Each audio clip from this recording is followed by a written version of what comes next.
ಬೇರೆ ದೇಶದ ಬಿಟ್ಬಿಡೋಣ, ಇಡೀ ದೇಶದ ಬಿಟ್ಬಿಡೋಣ, ನಮ್ಮ ರಾಜ್ಯದಲ್ಲೇನೆ ಈ 10% ಅಂತ ಹೇಳಿ ಕಮರ್ಷಿಯಲ್ ಬಳಕೆದಾರರು ಅಂತ ಲೆಕ್ಕ ಕೊಟ್ಟರು. ಈ 10% ಅಲ್ಲೇನೆ ನೂರಾರು ಕುಟುಂಬಗಳು ಸರ್, ಇನ್ಫ್ಯಾಕ್ಟ್ ಲಕ್ಷಾಂತರ ಕುಟುಂಬಗಳು ಅವಲಂಬಿತವಾಗಿದೆ. ಕೇವಲ ಹೋಟೆಲ್ ಮಾಲೀಕರು ಮಾತ್ರವಲ್ಲ, ಅಲ್ಲಿ ಕೆಲಸ ಮಾಡೋರು, ಅವ್ರ ಕುಟುಂಬಸ್ಥರು ಬಹುಶಃ ಕೋಟಿ ಮುಟ್ಬೋದೇನೋ ಈ ಸಂಖ್ಯೆ. ಸೊ ಅವ್ರ ಮೇಲೆ ಇದ್ದಕ್ಕಿದ್ದ ಹಾಗೆ ಈ 900 ಹತ್ರ 1,000 ರೂಪಾಯಿ ಬೆಲೆ ಏರಿಕೆ ಮಾಡಿರೋದು ಪರಿಣಾಮ ಎಷ್ಟು ದೊಡ್ಡದಿದು ಅಂತ.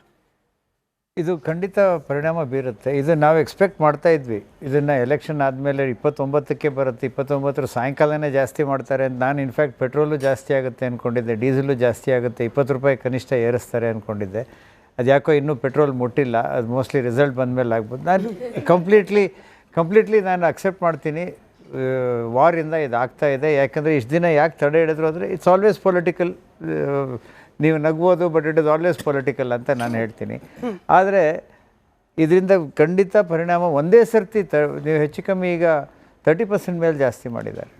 ಇದು ನಮ್ಮ ಇತಿಹಾಸದಲ್ಲಿ ಇದು ಫಸ್ಟ್ ಟೈಮ್ ಈ ಥರ ಹೈಕ್ ಆಗಿರೋದು. ಇವತ್ತು ಪೇಪರ್ಲ್ಲಿ ಓದ್ತಾ ಇದ್ದೆ, ಬರೀ ಗ್ಯಾಸ್ಗೆ 30% ಮಾಡಿದ್ದಾರೆ, ಬಾಕಿದೆಲ್ಲ ನಾವು ಮಾಡಿಲ್ಲ ಅಂತ.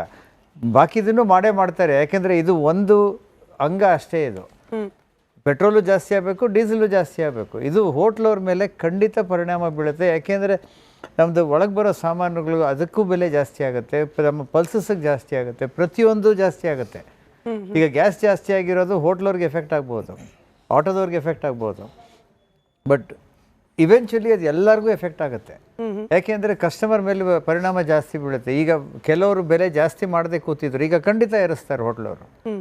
ಈಗ ಆಟೋದವ್ರು ಕೂಡ ಹಾಗೆ ಮಾಡ್ತಾರೆ. ಇದು ಒಂದು ಪರಿಣಾಮ ಬೀಳುತ್ತೆ ಹೋಟ್ಲವ್ರ ಮೇಲೆ ಅಂತ ನಾನು ಖಂಡಿತವಾಗಿ ಹೇಳ್ತೀನಿ. ಈಗ ಯುದ್ಧ ಶುರುವಾಗೋಕೆ ಮುಂಚೆಗೂ ಈಗೂ ಆಲ್ಮೋಸ್ಟ್ ಹತ್ರ ಡಬಲ್ ಜಾಸ್ತಿ ಆಗಿರೋದು sir. I just want to understand.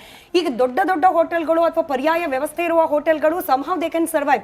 ಒಂದು ಚಿಕ್ಕ ಗೂಡಂಗಡಿಯಲ್ಲಿ ಕಾಫಿ ಟೀ ಮಾಡೋರು, ಒಂದು ಚಿಕ್ಕ ತಳ್ಳೋ ಗಾಡಿಯಲ್ಲಿ ಇಡ್ಲಿನೋ ದೋಸೆನೋ ಚಿತ್ರಾನ್ನನೋ ಮಾರೋರು, who are dependent completely on the cylinders. ಅವ್ರ ಮೇಲೆ ಆಗೋ ಪರಿಣಾಮ ಏನು ಅಂತ ಮುಚ್ಕೊಂಡು ಹೋಗ್ಬಿಡ್ಬೇಕಾ ಬಾಗ್ಲು ಹೋಟೆಲ್ದು? ತುಂಬ ತೊಂದರೆ ಆಗಿದೆ ಅವ್ರಿಗೆ. ನಮ್ಮ ಇಂಡಸ್ಟ್ರಿಯಲ್ಲಿ ಇವಾಗ ನಾವೆಲ್ಲ ನಮಗೆಲ್ಲ ಅಷ್ಟು ಪರಿಣಾಮ ಅಷ್ಟಾಗಿಲ್ಲ, ಬಟ್ ಸಣ್ಣ ಹೋಟ್ಲವರಿಗೆ ಇವತ್ತಿಗೂ ಗ್ಯಾಸ್ ಬರ್ತಾ ಇಲ್ಲ. ಅದನ್ನ ಯಾರು ಇವತ್ತಿಗೂ ಬರ್ತಾ ಇಲ್ಲ. ಅವರು ಬ್ಲ್ಯಾಕ್ ಮಾರ್ಕೆಟಲ್ಲಿ 4,000 ಚಿಲ್ಲರೆ ಕೊಟ್ಟು ತೊಗೊತಾ ಇದ್ದಾರೆ. ಇನ್ನು ಇವತ್ತಿಂದ 4,700 ಆಗುತ್ತಾ ನಂಗೆ ಗೊತ್ತಿಲ್ಲ. ಸೊ ಆ ಸಣ್ಣ ಹೋಟ್ಲ್ ನಮಗೆ ಮ್ಯಾಕ್ಸಿಮಮ್ ಕಂಪ್ಲೇಂಟ್ ನಮ್ಮ ಸಂಘಕ್ಕೆ ಬರೋದೇ ಅವರಿಂದ. ಅವ್ರಿಗೇನಾಗ್ತಾ ಇದೆ, ಹಿಂದೆ ಎಲ್ಲೋ ಗ್ಯಾಸ್ ಕೊಡ್ತಾ ಇದ್ರು, ಯಾರ ಹತ್ರನೋ ತೊಗೊತಾ ಇದ್ರು, ಅವ್ರದ್ದು ತಪ್ಪಲ್ಲ, ಯಾರೋ ಸಬ್ ಡೀಲರ್ ಕೊಡ್ತಾ ಇದ್ದ. ಇವತ್ತು ಅಲಾಟ್ಮೆಂಟ್ ಬರ್ತಾ ಇಲ್ಲ ಅವರಿಗೆ.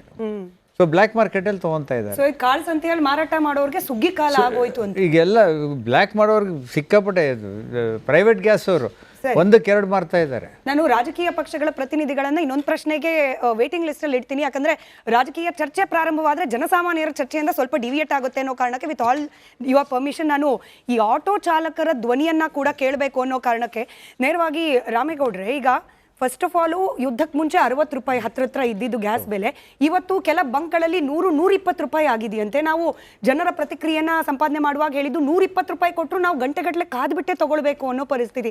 ನೀವು ಯಾರನ್ನು ಬ್ಲೇಮ್ ಮಾಡ್ತೀರಿ? ಯುದ್ಧದ ಪರಿಣಾಮ ಅಂತ ಹೇಳಿ ರಾಜಕಾರಣಿಗಳು ಹೇಳ್ತಿರೋದು ಒಪ್ಕೊಂಡು ಸುಮ್ಮನೆ ಇರೋ ಪರಿಸ್ಥಿತಿ ಇದೆಯಾ ಆಟೋ ಚಾಲಕರಿಗೆ? ಇದಕ್ಕೆ ರಾಜಕಾರಣಿಗಳು ಎಲ್ಲ ಪಕ್ಷದ ರಾಜಕಾರಣಿಗಳಿಗೂ ಒಂದೇ ನಾಣ್ಯದ 2 ಮುಖಗಳು. ಈ ಸರ್ಕಾರ ಇದ್ರೂ ಅದೇ, ಇನ್ನು ಈಗ BJP ಬಂದರೂ ಅಷ್ಟೇ, ಕಾಂಗ್ರೆಸ್ ಬಂದರೂ ಅಷ್ಟೇ. ಇಲ್ಲಿ ಹೊರೆಯಾಗುವಂಥದ್ದು ಸಾರ್ವಜನಿಕರಿಗೇ. ಇವತ್ತು 60 ರೂಪಾಯಿ 59 ರೂಪಾಯಿ ಇತ್ತು ಯಾವಾಗ ಯುದ್ಧ ಆಗೋಕ್ಕೆ ಮೊದಲಿಗೆ. ಯುದ್ಧ ಸ್ಟಾರ್ಟ್ ಆದಮೇಲೆ 90 ರೂಪಾಯಿ ಬಂದು ನಿಂತ್ಕೊಳ್ತು. ಯಾವುದೋ ಇಂಡಿಯನ್ನು, ಭಾರತ್, HP ಬಂಕ್ಗಳಲ್ಲಿ. ಅದೇ ಈಗ ಪ್ರೈವೇಟ್ ಬಂಕ್ಗಳಲ್ಲಿ 120-140 ರೂಪಾಯಿ. ಅಂದರೆ 59 ರೂಪಾಯಿ ಇದ್ದಂಥದ್ದು ಇವತ್ತು 1ಕ್ಕೆ ಡಬಲ್ ಆಯಿತು. ಅಲ್ಲಿಗೆ 60 ರೂಪಾಯಿ ಜಾಸ್ತಿ ಆಯಿತು. ಇವತ್ತು 5 ರೂಪಾಯಿ 73 ಪೈಸೆನ ಜಾಸ್ತಿ ಮಾಡಿದ್ದಾರೆ. ಇವಾಗ 1 ಲೀಟ್ರಿಗೆ ಅಷ್ಟು ಮಾಡಿದ್ರೆ ನಾವು ಬದುಕೋದು ಹೇಗೆ? ಆಮೇಲೆ ಇವತ್ತಿನವರೆಗೂ ಕೂಡ ಯಾವುದೇ ರಾಜಕಾರಣಿ ಆಗಲಿ ಚಾಲಕರು ಇಷ್ಟೆಲ್ಲ ಕಷ್ಟದಲ್ಲಿ ಬೆಳಗ್ಗೆಯಿಂದ ಮಧ್ಯಾಹ್ನವರೆಗೂ ನಿಂತ್ಕೊಂಡು ನಾವು ಹೋಗಿ ನಿಂತ್ಕೊಳ್ಳೋದು 4 ಅವರು, ಅಲ್ಲಿಗೆ ಹೋಗೋಷ್ಟಲ್ಲಿ ಬಂಕ್ ಹೋಗೋಷ್ಟಲ್ಲಿ ಖಾಲಿ. ನಾವು ಆ ಬಿಸಿಲಲ್ಲಿ ನಿಂತ್ಕೊಂಡು ಗ್ಯಾಸ್ ಇಲ್ಲ.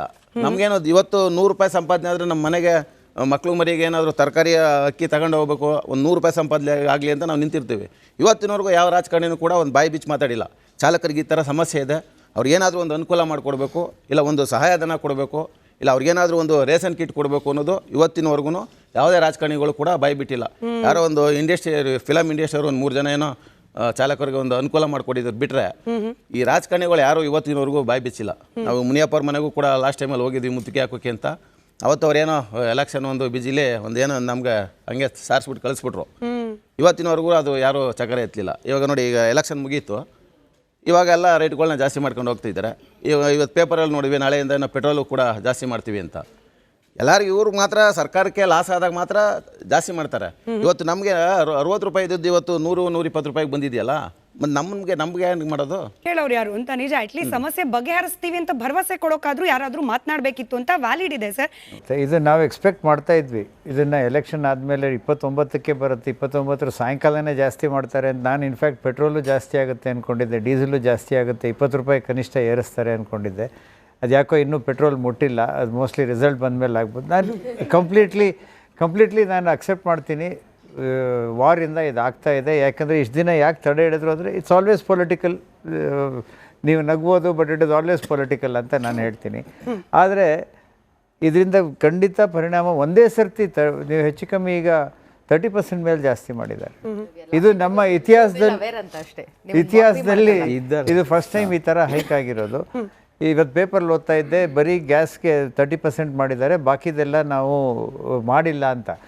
ಬಾಕಿದನ್ನು ಮಾಡೇ ಮಾಡ್ತಾರೆ. ಯಾಕೆಂದರೆ ಇದು ಒಂದು ಅಂಗ ಅಷ್ಟೇ. ಇದು ಪೆಟ್ರೋಲು ಜಾಸ್ತಿ ಆಗಬೇಕು, ಡೀಸೆಲು ಜಾಸ್ತಿ ಆಗಬೇಕು. ಇದು ಹೋಟ್ಲವ್ರ ಮೇಲೆ ಖಂಡಿತ ಪರಿಣಾಮ ಬೀಳುತ್ತೆ. ಯಾಕೆಂದರೆ ನಮ್ಮದು ಒಳಗೆ ಬರೋ ಸಾಮಾನುಗಳು ಅದಕ್ಕೂ ಬೆಲೆ ಜಾಸ್ತಿ ಆಗುತ್ತೆ, ನಮ್ಮ ಪಲ್ಸಸ್ಗೆ ಜಾಸ್ತಿ ಆಗುತ್ತೆ, ಪ್ರತಿಯೊಂದು ಜಾಸ್ತಿ ಆಗುತ್ತೆ. ಈಗ ಗ್ಯಾಸ್ ಜಾಸ್ತಿ ಆಗಿರೋದು ಹೋಟ್ಲವ್ರಿಗೆ ಎಫೆಕ್ಟ್ ಆಗ್ಬೋದು, ಆಟೋದವ್ರಿಗೆ ಎಫೆಕ್ಟ್ ಆಗ್ಬೋದು, ಬಟ್ ಇವೆಂಚುಲಿ ಅದು ಎಲ್ಲರಿಗೂ ಎಫೆಕ್ಟ್ ಆಗುತ್ತೆ. ಯಾಕೆಂದರೆ ಕಸ್ಟಮರ್ ಮೇಲೆ ಪರಿಣಾಮ ಜಾಸ್ತಿ ಬೀಳುತ್ತೆ. ಈಗ ಕೆಲವರು ಬೆಲೆ ಜಾಸ್ತಿ ಮಾಡದೆ ಕೂತಿದ್ರು, ಈಗ ಖಂಡಿತ ಏರಿಸ್ತಾರೆ ಹೋಟ್ಲವರು. ಈಗ ಆಟೋದವ್ರು ಕೂಡ ಹಾಗೆ ಮಾಡ್ತಾರೆ. ಇದು ಒಂದು ಪರಿಣಾಮ ಬೀಳುತ್ತೆ ಹೋಟ್ಲವ್ರ ಮೇಲೆ ಅಂತ ನಾನು ಖಂಡಿತವಾಗಿ ಹೇಳ್ತೀನಿ. ಈಗ ಯುದ್ಧ ಶುರುವಾಗೋಕ್ ಮುಂಚೆಗೂ ಈಗೂ ಆಲ್ಮೋಸ್ಟ್ ಹತ್ರ ಡಬಲ್ ಜಾಸ್ತಿ ಆಗಿರೋದು sir. I just want to understand. ಈಗ ದೊಡ್ಡ ಹೋಟೆಲ್ಗಳು ಅಥವಾ ಪರ್ಯಾಯ ವ್ಯವಸ್ಥೆ ಇರುವ ಹೋಟೆಲ್ಗಳು ಸಮ್ಹೌ ದೇ ಕ್ಯಾನ್ ಸರ್ವೈವ್. ಒಂದು ಚಿಕ್ಕ ಗೂಡಂಗಡಿಯಲ್ಲಿ ಕಾಫಿ ಟೀ ಮಾಡೋರು, ಒಂದು ಚಿಕ್ಕ ತಳ್ಳೋ ಗಾಡಿಯಲ್ಲಿ ಇಡ್ಲಿನೋ ದೋಸೆನೋ ಚಿತ್ರಾನ್ನನೋ ಮಾರೋರು, who are dependent completely on the cylinders. ಅವ್ರ ಮೇಲೆ ಆಗೋ ಪರಿಣಾಮ ಏನು ಅಂತ ಮುಚ್ಕೊಂಡು ಹೋಗ್ಬಿಡ್ಬೇಕಾ ಬಾಗ್ಲು ಹೋಟೆಲ್ದು? ತುಂಬ ತೊಂದರೆ ಆಗಿದೆ ಅವ್ರಿಗೆ. ನಮ್ಮ ಇಂಡಸ್ಟ್ರಿಯಲ್ಲಿ ಇವಾಗ ನಾವೆಲ್ಲ ನಮಗೆಲ್ಲ ಅಷ್ಟು ಪರಿಣಾಮ ಅಷ್ಟಾಗಿಲ್ಲ, ಬಟ್ ಸಣ್ಣ ಹೋಟ್ಲವರಿಗೆ ಇವತ್ತಿಗೂ ಗ್ಯಾಸ್ ಬರ್ತಾ ಇಲ್ಲ. ಅದನ್ನ ಯಾರು ಇವತ್ತಿಗೂ ಬರ್ತಾ ಇಲ್ಲ. ಅವರು ಬ್ಲ್ಯಾಕ್ ಮಾರ್ಕೆಟಲ್ಲಿ 4,000 ಚಿಲ್ಲರೆ ಕೊಟ್ಟು ತೊಗೊತಾ ಇದ್ದಾರೆ. ಇನ್ನು ಇವತ್ತಿಂದ 4,700 ಆಗುತ್ತಾ ನಂಗೆ ಗೊತ್ತಿಲ್ಲ. ಸೊ ಆ ಸಣ್ಣ ಹೋಟ್ಲ್ ನಮಗೆ ಮ್ಯಾಕ್ಸಿಮಮ್ ಕಂಪ್ಲೇಂಟ್ ನಮ್ಮ ಸಂಘಕ್ಕೆ ಬರೋದೇ ಅವರಿಂದ.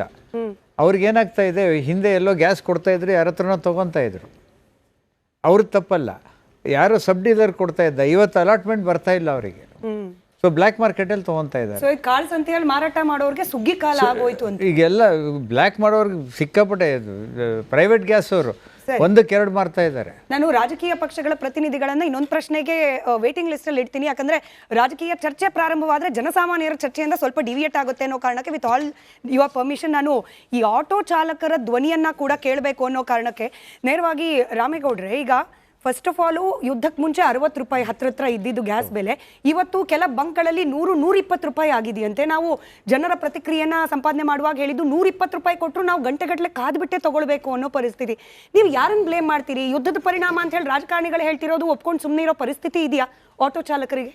ನಮ್ಮ ಇದಕ್ಕೆ ರಾಜಕಾರಣಿಗಳು ಎಲ್ಲ ಪಕ್ಷದ ರಾಜಕಾರಣಿಗಳಿಗೂ ಒಂದೇ ನಾಣ್ಯದ 2 ಮುಖಗಳು. ಈ ಸರ್ಕಾರ ಇದ್ರೂ ಅದೇ, ಇನ್ನು ಈಗ BJP ಬಂದರೂ ಅಷ್ಟೇ, ಕಾಂಗ್ರೆಸ್ ಬಂದರೂ ಅಷ್ಟೇ. ಇಲ್ಲಿ ಹೊರೆಯಾಗುವಂಥದ್ದು ಸಾರ್ವಜನಿಕರಿಗೇ. ಇವತ್ತು 60 ರೂಪಾಯಿ 59 ರೂಪಾಯಿ ಇತ್ತು ಯಾವಾಗ ಯುದ್ಧ ಆಗೋಕ್ಕೆ ಮೊದಲಿಗೆ. ಯುದ್ಧ ಸ್ಟಾರ್ಟ್ ಆದಮೇಲೆ 90 ರೂಪಾಯಿ ಬಂದು ನಿಂತ್ಕೊಳ್ತು. ಯಾವುದೋ ಇಂಡಿಯನ್ನು, ಭಾರತ್, HP ಬಂಕ್ಗಳಲ್ಲಿ. ಅದೇ ಈಗ ಪ್ರೈವೇಟ್ ಬಂಕ್ಗಳಲ್ಲಿ 120-140 ರೂಪಾಯಿ. ಅಂದರೆ 59 ರೂಪಾಯಿ ಇದ್ದಂಥದ್ದು ಇವತ್ತು 1ಕ್ಕೆ ಡಬಲ್ ಆಯಿತು. ಅಲ್ಲಿಗೆ 60 ರೂಪಾಯಿ ಜಾಸ್ತಿ ಆಯಿತು. ಇವತ್ತು 5 ರೂಪಾಯಿ 73 ಪೈಸೆನ ಜಾಸ್ತಿ ಮಾಡಿದ್ದಾರೆ. ಇವಾಗ 1 ಲೀಟ್ರಿಗೆ ಅಷ್ಟು ಮಾಡಿದ್ರೆ ನಾವು ಬದುಕೋದು ಹೇಗೆ? ಆಮೇಲೆ ಇವತ್ತಿನವರೆಗೂ ಕೂಡ ಯಾವುದೇ ರಾಜಕಾರಣಿ ಆಗಲಿ ಚಾಲಕರು ಇಷ್ಟೆಲ್ಲ ಕಷ್ಟದಲ್ಲಿ ಬೆಳಗ್ಗೆಯಿಂದ ಮಧ್ಯಾಹ್ನವರೆಗೂ ನಿಂತ್ಕೊಂಡು ನಾವು ಹೋಗಿ ನಿಂತ್ಕೊಳ್ಳೋದು 4 ಅವರು, ಅಲ್ಲಿಗೆ ಹೋಗೋಷ್ಟಲ್ಲಿ ಬಂಕ್ ಹೋಗೋಷ್ಟಲ್ಲಿ ಖಾಲಿ. ನಾವು ಆ ಬಿಸಿಲಲ್ಲಿ ನಿಂತ್ಕೊಂಡು ಗ್ಯಾಸ್ ಇಲ್ಲ. ನಮಗೇನೋ ಇವತ್ತು 100 ರೂಪಾಯಿ ಸಂಪಾದನೆ ಆದರೆ ನಮ್ಮ ಮನೆಗೆ ಮಕ್ಕಳು ಮರಿಗೆ ಏನಾದರೂ ತರಕಾರಿ ಅಕ್ಕಿ ತಗೊಂಡು ಹೋಗ್ಬೇಕು, ಒಂದು 100 ರೂಪಾಯಿ ಸಂಪಾದನೆ ಆಗಲಿ ಅಂತ ನಾವು ನಿಂತಿರ್ತೀವಿ. ಇವತ್ತಿನವರೆಗೂ ಯಾವ ರಾಜಕಾರಣಿನೂ ಕೂಡ ಒಂದು ಬಾಯಿ ಬಿಚ್ಚಿ ಮಾತಾಡಿಲ್ಲ. ಚಾಲಕರಿಗೆ ಈ ಥರ ಸಮಸ್ಯೆ ಇದೆ, ಅವ್ರಿಗೇನಾದರೂ ಒಂದು ಅನುಕೂಲ ಮಾಡಿಕೊಡ್ಬೇಕು, ಇಲ್ಲ ಒಂದು ಸಹಾಯಧನ ಕೊಡಬೇಕು, ಇಲ್ಲ ಅವ್ರಿಗೇನಾದರೂ ಒಂದು ರೇಷನ್ ಕಿಟ್ ಕೊಡಬೇಕು ಅನ್ನೋದು ಇವತ್ತಿನವರೆಗೂ ಯಾವುದೇ ರಾಜಕಾರಣಿಗಳು ಕೂಡ ಬಾಯಿ ಬಿಟ್ಟಿಲ್ಲ. ಯಾರೋ ಒಂದು ಫಿಲಮ್ ಇಂಡಸ್ಟ್ರಿಯವರು ಒಂದು 3 ಜನ ಏನೋ ಚಾಲಕರಿಗೆ ಒಂದು ಅನುಕೂಲ ಮಾಡಿಕೊಟ್ಟಿದ್ರು ಬಿಟ್ಟರೆ ಈ ರಾಜಕಾರಣಿಗಳು ಯಾರು ಇವತ್ತಿನವರೆಗೂ ಬಾಯಿ ಬಿಚ್ಚಿಲ್ಲ. ನಾವು ಮುನಿಯಪ್ಪ ಅವ್ರ ಮನೆಗೂ ಕೂಡ ಲಾಸ್ಟ್ ಟೈಮಲ್ಲಿ ಹೋಗಿದ್ವಿ ಮುತ್ತಿಗೆ ಹಾಕೋಕ್ಕೆ ಅಂತ. ಅವತ್ತು ಅವ್ರೇನೋ ಎಲೆಕ್ಷನ್ ಒಂದು ಬಿಜಿಲಿ ಒಂದೇನೋ ನಮ್ಗೆ ಹಂಗೆ ಸಾರಿಸ್ಬಿಟ್ಟು ಕಳಿಸ್ಬಿಟ್ರು. ಇವತ್ತಿನವರೆಗೂ ಅದು ಯಾರೂ ಚಕರೆ ಎತ್ತಲಿಲ್ಲ. ಇವಾಗ ನೋಡಿ, ಈಗ ಎಲೆಕ್ಷನ್ ಮುಗೀತು, ಇವಾಗೆಲ್ಲ ರೇಟ್ಗಳನ್ನ ಜಾಸ್ತಿ ಮಾಡ್ಕೊಂಡು ಹೋಗ್ತಿದ್ದಾರೆ. ಇವತ್ತು ಪೇಪರಲ್ಲಿ ನೋಡಿವಿ, ನಾಳೆಯಿಂದ ನಾವು ಪೆಟ್ರೋಲು ಕೂಡ ಜಾಸ್ತಿ ಮಾಡ್ತೀವಿ ಅಂತ. ಎಲ್ಲರಿಗೂ ಇವ್ರಿಗೆ ಮಾತ್ರ ಸರ್ಕಾರಕ್ಕೆ ಲಾಸ್ ಆದಾಗ ಮಾತ್ರ ಜಾಸ್ತಿ ಮಾಡ್ತಾರೆ. ಇವತ್ತು ನಮಗೆ